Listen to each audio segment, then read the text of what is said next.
Bem, pessoal, mais uma conversa virtual aqui com vocês. Hoje a gente vai falar um pouco mais sobre a Mesopotâmia, dando continuidade ao capítulo 3 do livro Povos do Oriente Médio Antigo. Aí você me pergunta, mas Cristiano, por que eu preciso estudar Mesopotâmia? Eu costumo dizer, pessoal, que para a gente entender onde e como a gente chegou atualmente, é preciso compreender o percurso que nós seres humanos tivemos, a caminhada que nós seres humanos fizemos ao longo da história, né? E nessa caminhada uma série de, eu diria, conquistas, né? No sentido de aprender a nos organizarmos e a construirmos sociedade em meio a uma natureza que a gente passou a dominá-la a nosso favor, né? Como eu falei para vocês, o crescente fértil, as populações, elas dominaram os rios para poder construíram diques, construíram canais de irrigação para poder sobreviver, plantar, criar animais e poder sobreviver um determinado período de tempo bem maior. No caso da Mesopotâmia, para a gente começar a compreender, é preciso situar ela no espaço, né? Onde é que a Mesopotâmia estaria localizada hoje em dia? Seria no Iraque. Por isso que uma das fontes históricas que os historiadores costumam trabalhar para estudar a Mesopotâmia são as fontes de origem arqueológica, o que a gente chama também de cultura material. O que é isso? Objetos que são escavados naquela região e até monumentos que ainda sobrevivem naquela região. Uma característica importante da Mesopotâmia é o fato da Mesopotâmia nunca ter sido, de maneira comparativa, nunca ter sido parecido com o Egito, que tinha um faraó que de alguma maneira administrava toda a região do Egito. A Mesopotâmia foi organizada em cidades-estados. Atenção para esse conceito, porque a gente vai falar desse conceito bastante a partir de agora.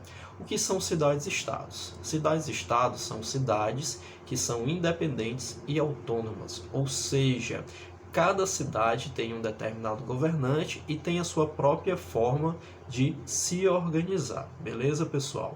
Bom, para a gente poder entender isso, a primeira coisa é, na Mesopotâmia, por exemplo, cada cidade-estado, além de ser independente e autônoma, também acreditava em um determinado Deus.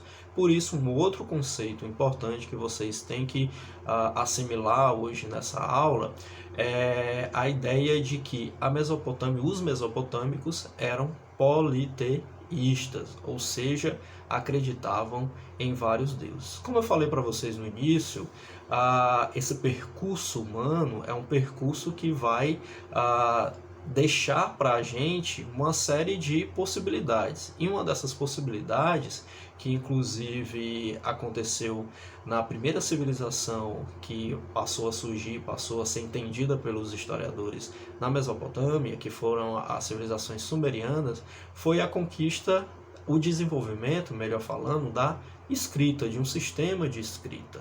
O sistema de escrita mesopotâmico se chamava cuneiforme, porque eles pegavam objetos em forma de cunha e passaram a se comunicar, a registrar as suas possibilidades, as suas referências necessárias para poder administrar aquela região. Inclusive, pessoal, é importante dizer que a escrita ela vai surgir justamente com essa necessidade de poder registrar informações cada vez mais complexas.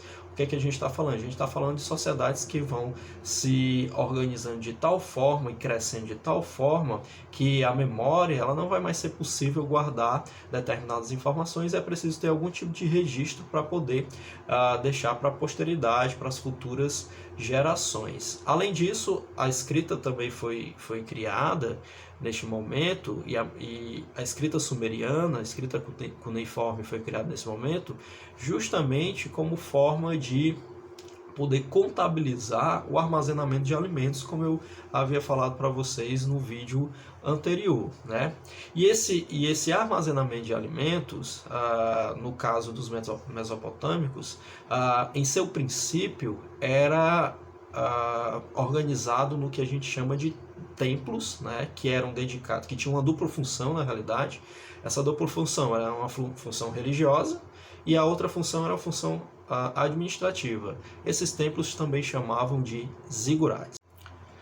Bom, como eu falei para vocês, né, a Mesopotâmia ela era organizada em cidades-estados.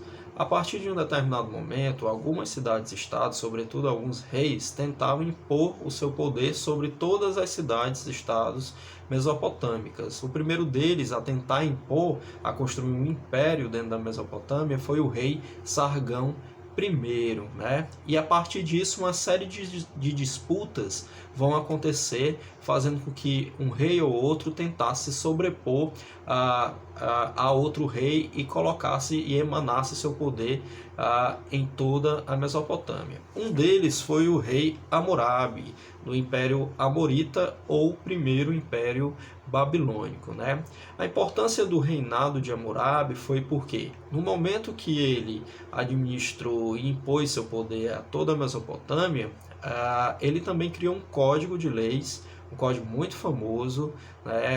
Talvez um dos assuntos que mais são cobrados quando se pede em vestibulares para a gente responder sobre a Mesopotâmia, que é o Código de Hammurabi. O Código de Hammurabi era um código que reunia diversas leis mesopotâmicas nesse código e servia para organizar a sociedade em diversos assuntos, assuntos de terras, questões penais. Inclusive nas questões penais existia uma lei muito antiga já na Mesopotâmia chamada Lei de Talião. Provavelmente vocês já ouviram falar, se não por esse nome, certamente pelo significado: olho por olho, dente por dente. Ou seja, se eu cometo um crime, por exemplo, eu roubo alguma coisa, a forma como eu vou pagar é na mesma moeda, como exemplo, né? Ou seja, vai ser cortada a minha mão, certo? Mas cuidado, o tratamento, a severidade da lei não era igual para todos, né? Se eu fosse rico, certamente essa severidade ia ser muito menor do que para um escravo. Não esqueçam que a Mesopotâmia, as cidades-estados mesopotâmicas tinham uma hierarquia social muito grande. Reis, sacerdotes, escribas, camponeses e escravos, eles tinham funções diferentes, status sociais diferentes. Por isso, a forma de um tratamento com uma pessoa mais poderosa ou mais rica certamente ia ser diferente na lei de Talião do que para uma pessoa mais pobre, mais humilde. E isso também gera uma reflexão atual, né? E essa reflexão que eu queria deixar para vocês pensarem. Se a gente for pensar o nosso sistema jurídico atual, né? O Código de Hammurabi é um sistema de leis jurídico, né? Um dos primeiros do mundo. E isso foi evoluindo até chegar ao nosso sistema jurídico atual. Pergunta: no nosso sistema jurídico atual, todo mundo é igual. A questão é, será que a lei na prática, ela é tratada igual para todos? Vai ficar essa reflexão para vocês pensarem um pouquinho, tá bom? Até o próximo vídeo, pessoal.